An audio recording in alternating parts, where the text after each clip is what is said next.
우리 하나님 말씀 히브리서 10장 24절 25절의 말씀을 보겠습니다. 서로 돌아보아 사랑과 선행을 격려하며 모이기를 패하는 어떤 사람들의 습관과 같이 하지 말고 오직 권하여 그날이 가까움을 볼수록 더욱 그리하자. 아멘. 이번 주에 선교사님들하고 줌으로 한 달에 한 번씩 모입니다. 그 모임을 했는데요. 지금까지 그런 적이 없었는데 이 선교사님들이 다들 낙심하고 슬럼프에 빠져 있더라고요. 또 어떤 분은 병이 있어서 큰 어려움이 있고, 또 어떤 분은 사역의 한계를 느껴가지고 한국으로 돌아가야 되는 거 아닌가 이런 생각을 하기도 하고, 어떤 분은 수년씩 했는데도 변화되지 않는 모습을 보면서 절망을 하고, 또 수련회를 했는데 그때 이후로는 이제 많은 성도들이 은혜 받았기 때문에 안 나오던 사람도 나오고 분위기가 충만하고 기쁨으로 신앙생활하고 했었는데, 이번에는 어떻게 수련회 이후에 사람들이 더 안 나오고, 그래가지고 충격이기도 하고 많은 그 어려운 이야기들을 나눴습니다. 어려운 얘기죠. 자기가 진짜 바닥을 치셨을 때 그 좌절하고 낙심한 마음의 상태를 공개한다는 것 자체가 이거 어려운 거 아닙니까? 판단받을 수 있고 또 나를 무시하지 않을까 이런 생각이 있으면 하기 어렵죠. 그런데 서로 판단하지 않고 정죄하지 않고 서로 궁일이 여기는 분들이라 마음을 열고 어디서도 할 수 없고 어느 누구한테도 할 수 없는데 각각 전 세계에 흩어져 있지만 얼굴을 보면서 그 마음의 고통과 아픔을 나눴습니다. 그래서 마음이 좀 무겁고 저도 좀 우울했는데요. 그래서 계속해서 이제 생각을 하는데, 이제 줌이 다 끝나고 어떤 분하고 이제 늦게까지 남아서 둘이 잠깐 대화를 했는데요. 그분이 한 것이 자꾸 생각이 났습니다. 그분이 한 얘기는 뭐냐면, 혼자 오랫동안 집에만 있으면 안 된다. 사람 있는 곳에 가야 된다. 이 얘기를 하더라고요. 그래서 자기는 아내하고 매일 시장을 간대요. 시장 가면 벅적벅적 하잖아요. 그럼 생기가 돌거든요. 살 물건이 있어서 가기도 하지만 그게 좋다는 거예요. 사람들 벅적벅적하고 왁자지껄하고 사람 사는 맛이 나죠. 이 사람을 자꾸 보고 쓰레기 버리러 가서도 거기서 말도 걸고 인사도 하고 전도도 하고, 자꾸 아는 사람이건 모르는 사람이건 가리지 아니하고 가서 자꾸 말도 걸고 얘기도 하고 해야지, 혼자 사람이 없는 곳에 계속 있으면 낙심이 되고 침륜에 빠졌을 때 벗어나기 어렵다는 겁니다. 외로움과 고독함이 심해지죠. 그 말이 자꾸 생각나는 거예요. 그러면서 오늘 본문의 말씀이 생각이 났습니다. 그 선교사님들이 현지인들만 대상으로 하잖아요. 그분들 가르쳐야 되고 인내해야 되고 또 양육을 해야 되고 변화되기까지 오랜 시간이 걸립니다. 오랜 시간이 걸려도 안 되는 경우도 많습니다. 언어에 또 여러 가지 불편함이 있을 수도 있고, 그리고 우리가 살면서 부부간에 부모 자식 간에 겪는 문제, 또 경제적인 어려운 문제, 자녀 진학과 진로의 문제, 이런 것들을 다 경험하면서 겪으면서 또 현지 사는 외국인들을 전도하고 양육하고 변화시켜서 성장한 사람으로 세워야 되잖아요. 이런 부담과 압박감이 굉장한 거죠. 그래서 원하는 대로, 기도한 대로, 오랫동안 수고한 대로 무언가 열매가 맺혀지지 않고 정반대의 일들이 일어날 때 이게 참 어렵습니다. 우리는 친척을 만나던 친구를 만나던 교인을 만나던 뭔가 한국말로 같은 문화권 안에서 대화를 하든지 음식을 먹든지 여행을 가든지 같이 기도를 하든지 며칠 지나면 해결을 하잖아요. 근데 이분들은 한국 사람 만날 수가 없어요. 한국말 할 수가 없어요. 가족하고만 하는 거예요. 애들도 크면 이제 떨어지고 그러면 부부간에만 하는 거죠. 그냥 부부간의 관계가 좋고 기도와 말씀과 하나님과의 관계가 깊어져서 위로받으면 좋은데 그럴 때가 많지 않죠. 우리도 해봐서 알지만. 그래서 서로 간에 어려운 얘기를 하고 또 위로하고 격려하고 기도하면서 우리가 이 사람 같이 더불어 신앙생활하고 마음에 맞든 안 맞든 사람들과 함께 내가 살고 있는 것이 이게 너무나 중요하고 큰 복이라는 것을 새삼 깨닫게 됐습니다. 그래서 저도 가만히 보니까요. 저도 목사니까 교인들을 계속 만날 수밖에 없잖아요. 오늘도 만나고 왔는데요. 또 주일날 뿐만 아니라 주일날 끝나고도 그렇고 주중에도 그렇고 또 목사님들도 만나고 선교사님들도 만나고 계속 성도들도 만나고 또 일을 해야 되니까 거기에 대해서 또 이야기들도 하고 그러니까 살지 만약에 혼자만 계속 있다. 그러면 어느 누구든지 다 우울해지고 낙심하고 좌절한 그 마음은 깊어집니다. 그래서 오늘 말씀처럼 서로 돌아보아 사랑과 선행을 격려하라 하고 있죠. 서로 돌아보아서 사람이 있어야 되는 거예요. 옆이고 좌고 앞이고 뒤고 봤는데 사람이 없다. 이러면 안 됩니다. 예수 하나님도요. 성부, 성자, 성령 같이 일하셨어요. 아버지의 뜻을 이 땅에 이루려고 예수님은 육체를 입고 오셨고 성령님이 임하셔서 그 뜻을 잘 이루도록 도와주셨죠. 성부, 성자, 성령 아버지의 뜻 안에서 온전히 하는 마음 한 뜻이 되셔가지고 이 땅에 오시고 십자가에서 고난받으시고 부활하시고 다시 오실 준비를 하고 계십니다. 하나님도 혼자 일을 하지 않았어요. 모든 것들을 보면 하나님이 일하실 때는 혼자 일하게 안 하십니다. 예수님도 보세요. 제자들 12제자 뽑았는데 그들 일시키로 보내실 때는 전도하러 갈 때도 둘씩 보내셨고 나귀 새끼 가지러 갈 때도 둘 보내셨습니다. 만찬을 하려고 십자가에 해받으시기 전에 준비하러 보낼 때도 둘씩 보냈어요. 항상 둘씩 보냈어요. 아무리 똑똑하고 능력 있더라도 혼자 보낸 적 없습니다. 또 혼자 이거 해라 없습니다. 기도는 한적한 곳에서 내가 주님과 깊은 만남을 가져야 되니까 혼자 하고 또 둘이 하고 같이 하고 할 때도 있지만은 일할 때에는 둘씩 보내셨습니다. 바울도 성경에 보면 알지만 함께 일하는 동역자들이 많았습니다. 그래서 서신서마다 보면 인사할 때 보면 여러 사람이 언급이 됩니다. 같이 일한 거예요. 같이. 그래서 함께 하는 거 잘해야 됩니다.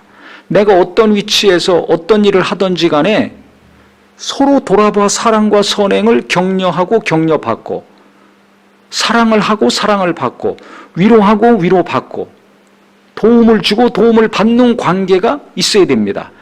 그러니까 잘 생각하세요. 지금 내가 그런 관계를 끊어버리고 나 혼자 무슨 일을 하든지 혼자 밥 먹고 혼자 컴퓨터 앞에서 일하고 혼자 핸드폰 보다가 혼자 자고 혼자 다니고 이거 건강하지 않은 겁니다.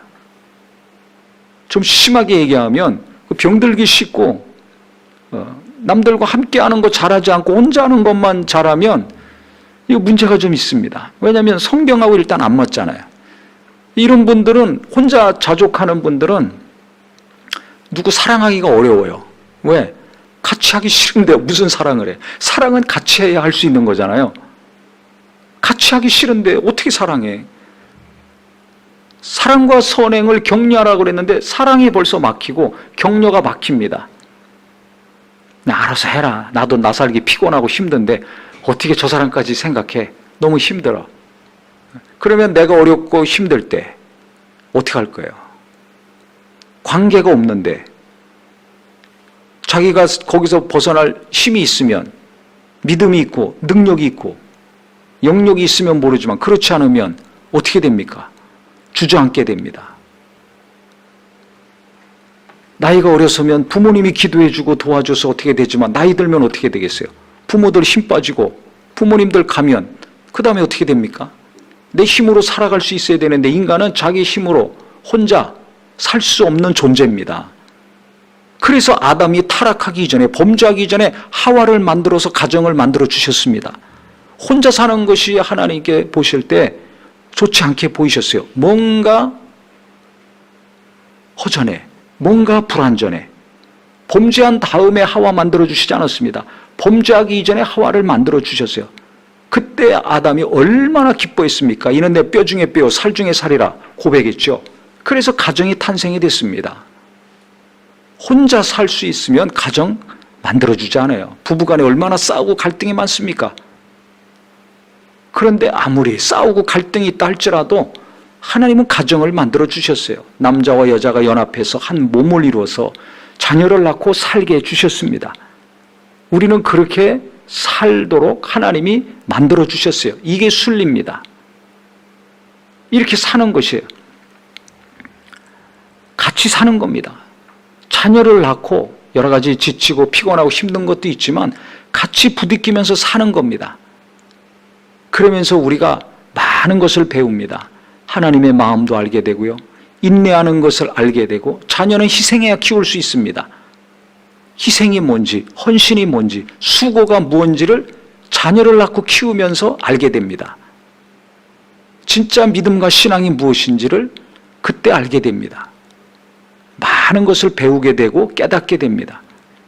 그러니까 시간이 가면 갈수록 자녀를 낳고 가정을 이루고 살면서 인간이 온전해져 가는 것 같습니다. 주님의 마음을 더 알 수가 있고요. 더 온전한 신앙생활도 가정이 있을 때 하더라고요. 그래서 가족들 때문에 손해보거나 고통스러운 것도 있지만 가족들이 있기 때문에 도움이 되고 내게 유익한 것이 훨씬 더 많습니다. 한번 잘 계산해 보세요.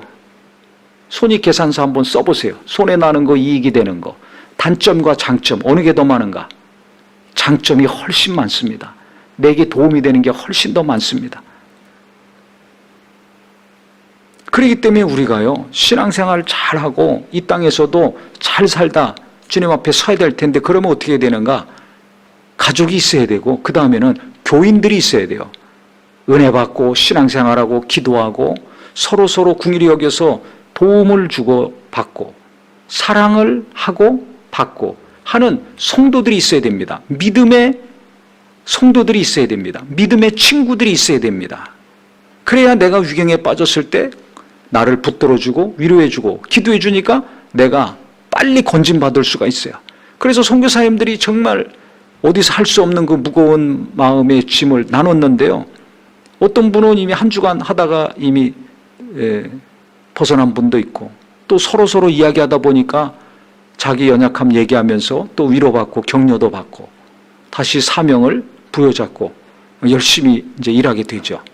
그래서 어려움을 나누는 거, 좌절된 마음을 나누고 슬픔을 나누는 것이 너무나 중요합니다.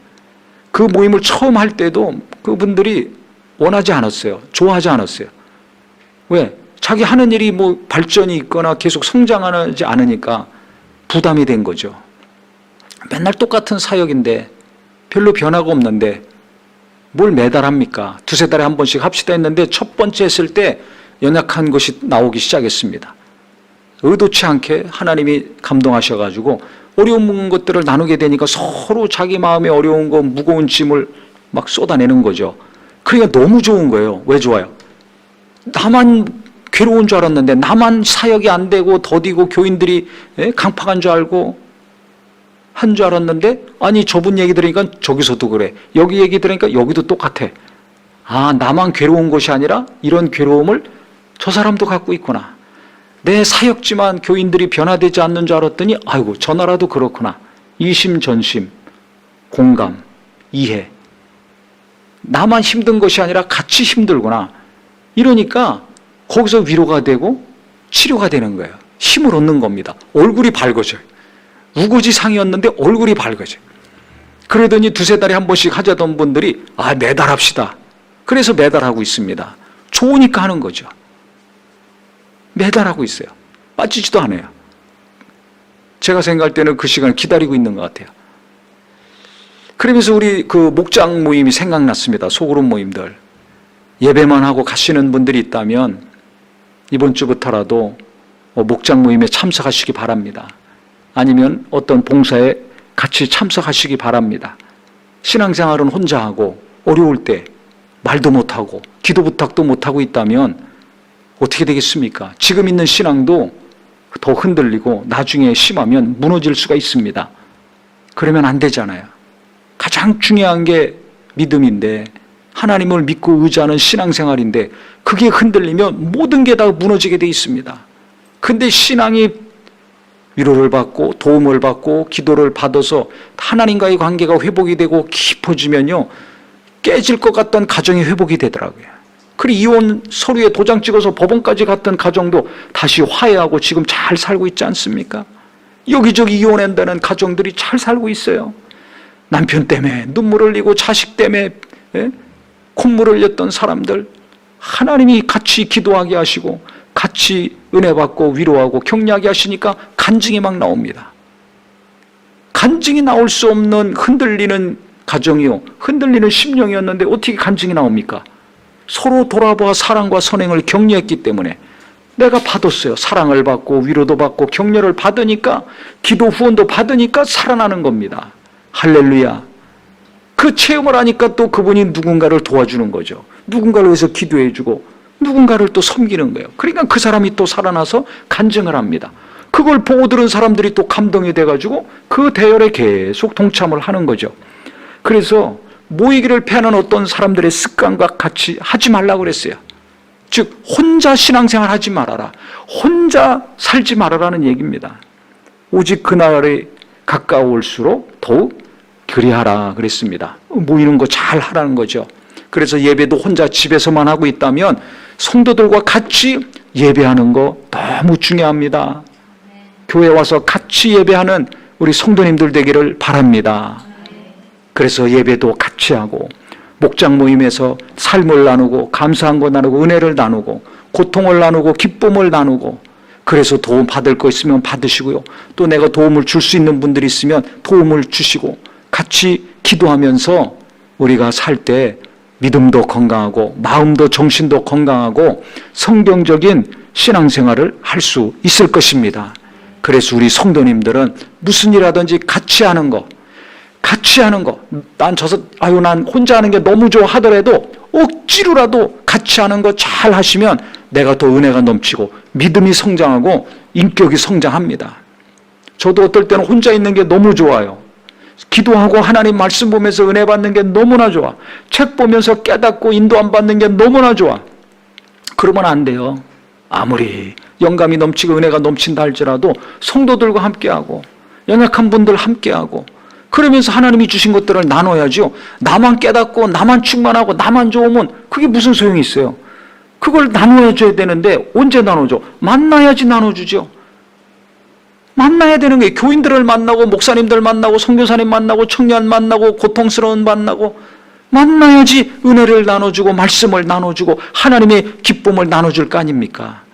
누구나 똑같습니다. 하나님이 주신 좋은 거 있으면 나눠주시고 괴로운 거 있으면 기도 부탁하시고 그 어려움을 나누셔서 마음의 무거운 짐들이 함께할 때 가벼워지고 눈물 나고 슬퍼하는 심령들, 낙심된 심령들이 마음을 나누고 기도를 나누고 위로를 나눌 때 하나님께서 속히 건져주시는 귀한 삶이 되시기를 예수 이름으로 축원합니다.